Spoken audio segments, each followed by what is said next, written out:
अस्सलाम वालेकुम वीवर्स, उम्मीद है आप सब खैरियत से होंगे। अब तक मिनिस्ट्री ऑफ डिफेंस ने जितनी भी जॉब्स अनाउंस की हैं उसमें जॉब्स और ये इनकी पोस्ट और एज लिमिट वगैरह के बारे में तो बताया गया है, मगर ये जो इम्पोर्टेंट नोट दिया गया है इसके बारे में अब तक जो भी मैंने वीडियोस देखी उनमें कुछ भी ऐसी ख़ास इन्फॉर्मेशन नहीं दी गई थी।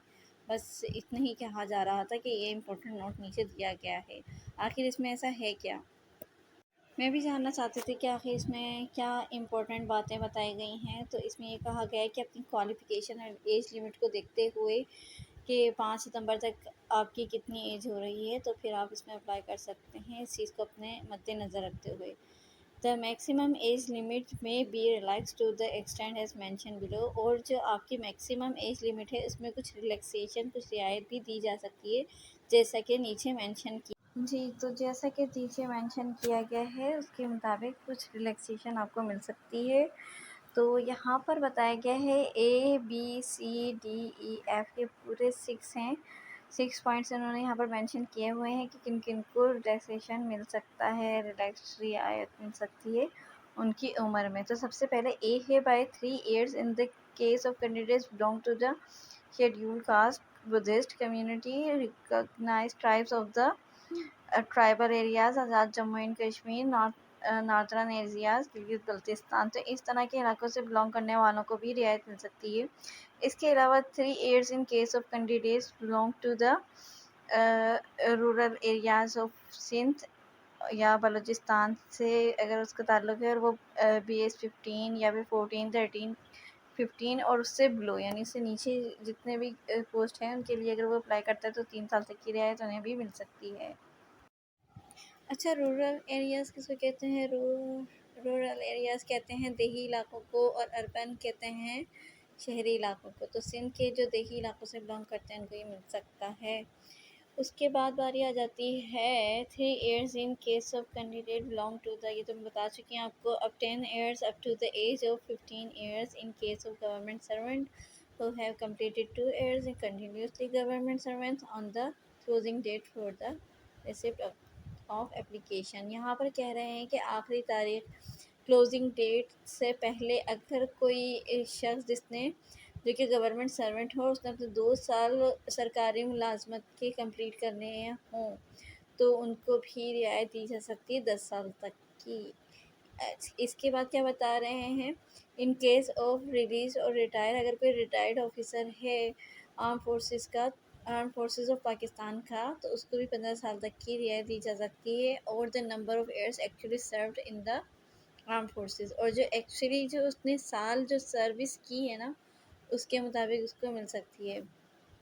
और यहाँ पर इसके बाद बताया है कि 5 year in case of widow son और daughter of a deceased civil servant, deceased civil servant who died during service. अगर कोई शख्स अपनी सर्विस के दौरान अगर उसका इंतकाल हो जाता है तो उसका बेटे, बेटी और बेवा को भी ये जो है रिलैक्सेशन मिल सकता है।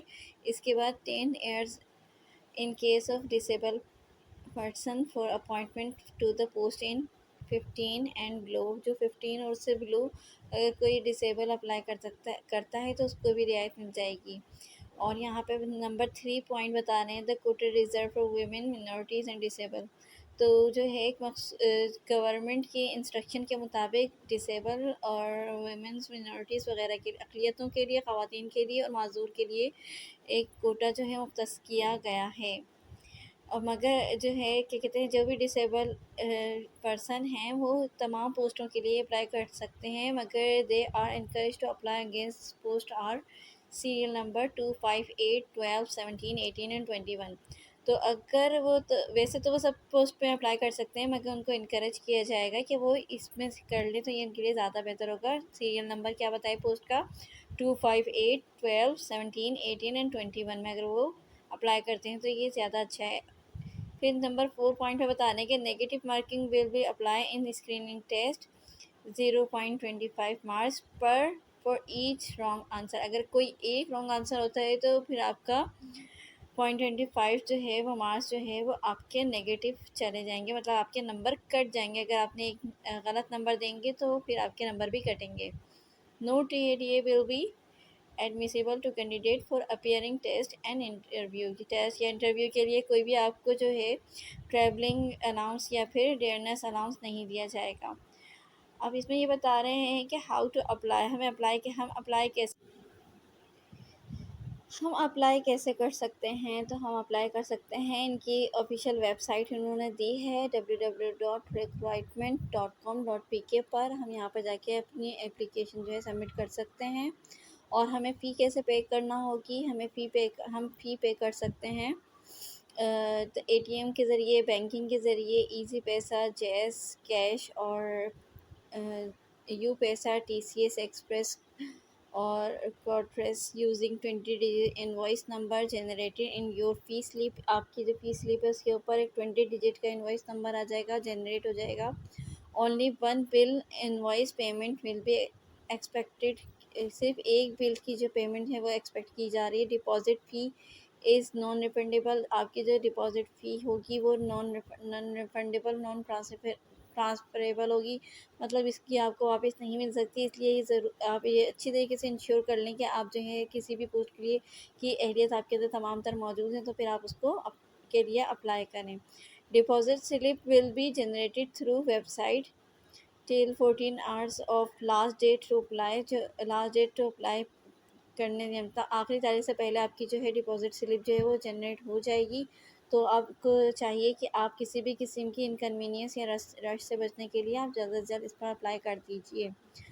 और a candidate may apply for two post of any group of the post. यहाँ पे कह रहे हैं कि कोई भी कैंडिडेट जो है बाय पेइंग सिंगल फ़ी, सिर्फ एक फ़ीस अदा करके किसी दो पोस्ट के लिए भी अप्लाई कर सकते हैं, मगर उसके ग्रुप कुछ यहाँ पर बताए गए हैं कि सीरियल नंबर 289 ये एक ग्रुप है, इसके ऊपर आप अप्लाई कर सकते हैं। और दूसरा ग्रुप है सीरियल नंबर 6, 7 और 16 का, इस पर आप कर सकते हैं। और तीसरा ग्रुप बताया इन्होंने 11, 13, 14, ये एक तीसरा ग्रुप हो गया। और चौथा ग्रुप है 12 जी। तो चौथा ग्रुप है सीरियल नंबर 12, 17, 18 और 21 का। Subject eligibility to apply for more post extra fee will be payable and so on. तो अगर आप एक से ज़्यादा पोस्ट के लिए अप्लाई करते हैं तो आपको एक्स्ट्रा फीस जो है वो पे करनी होगी। Disable candidate are entitle for fee exemption subject to provision of disability certificate from relevant government department. तो उनके जो मुतल्लिका गवर्नमेंट इदारे हैं उनसे उन्हें एक डिसेबिलिटी सर्टिफिकेट वो फ़राहम करना होगा, तो उसके तहत वो जो है अपनी फ़ीस में रियायत के मुस्तहिक हैं, छूट के मुस्तहिक हैं, उनकी फ़ीस में छूट के वो मुस्तहिक हो जाते हैं। इसके अलावा अगर किसी एक ग्रुप में अप्लाई कर सकते हैं तो एक फ़ीस देकर आप किसी एक ही ग्रुप की दो पोस्ट के लिए अप्लाई कर सकते हैं। मगर अगर आप दो ग्रुप की अलग-अलग पोस्ट के लिए अप्लाई कर रहे हैं तो जहाँ तक मैं जानती हूँ तो आपको फ़ीस अलग-अलग ही देना होगी। अगर एक ही ग्रुप के सीरियल नंबर है, जैसे कि मैंने पहला ग्रुप आपको बताया था 2819, ये एक ग्रुप है। अगर इनमें से कोई दो पोस्ट के लिए अप्लाई करते हैं तो एक फ़ीस पे करना काफ़ी होगा।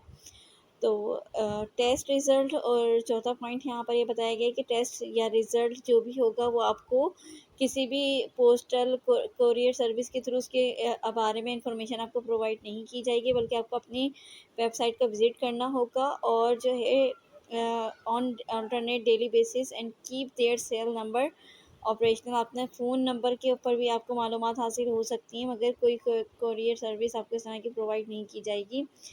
Furnishing correct personal detail, sending documents. अच्छा, ये कह रहे हैं कि तमाम दस्तावेज़ात, तमाम पर्सनल जो डिटेल्स हैं वो आप बिल्कुल ही इंतहाई ज़िम्मेदारी के साथ बिल्कुल सही फ़राहम इनको कीजिए। कोई डॉक्यूमेंट्स हैं तो वो भी अटैच कीजिए। रिक्वायर्ड डॉक्यूमेंट्स जहाँ पर भी जिस जगह पर भी रिक्वायर्ड होंगे वहाँ पर आप अपने डॉक्यूमेंट्स दस्तावेज़ात जो है वो अटैच करेंगे। ये आपके लिए बहुत ही अहम ज़िम्मेदारी है, अपने आप को ये साबित करने के लिए कि आप जो हैं इस पोस्ट के लिए बिल्कुल ही बहुत ज़्यादा अहलियत रखते हैं। और आप जो है आपकी अक्कासी करती है इस जॉब को लेके कितने संजीदा हैं। और क्या कहते हैं आपके अंदर कितना मतलब इसके लिए एहसास ज़िम्मेदारी है कि आप पूरी ज़िम्मेदारी और ईमानदारी के साथ अपना जो है फॉर्म फिल कर रहे हैं। और इसमें किसी किस्म की जो है वो हेरा-फेरी नहीं कर रहे। तो ये आपकी अहम ज़िम्मेदारी है जो कि आपको अहलियत बनाती है इसमें अप्लाई करने के लिए। तो ये तमाम बातें जो मोस्ट इम्पोर्टेंट बातें मैंने आपको बताई हैं, बड़ी फ़ायदेमंद मुझे लगी। तो उम्मीद है कि आपको भी अच्छी लगी होगी और बाकायदा एप्लीकेशन किस तरह से हम जो है वो सबमिट कर सकते हैं ऑनलाइन, तो इसके लिए बहुत सी वीडियोस आपको मिल जाएंगी, तो आप वहाँ पर जाके देख यूट्यूब पे जाके देख सकते हैं। और सबसे पहले तो मैं आपको कहूँगी कि सबसे आसान तरीका ये है कि डायरेक्ट आप जो है गूगल पर जाइए और इस वेबसाइट को सर्च कीजिए, तो आपको सब कुछ सामने आ जाएगा, कुछ कुछ किसी भी किस्म की आपको परेशानी का सामना नहीं होगा। उम्मीद है आपके लिए बहुत ही इन्फॉर्मेटिव होगी। अल्लाह हाफिज़।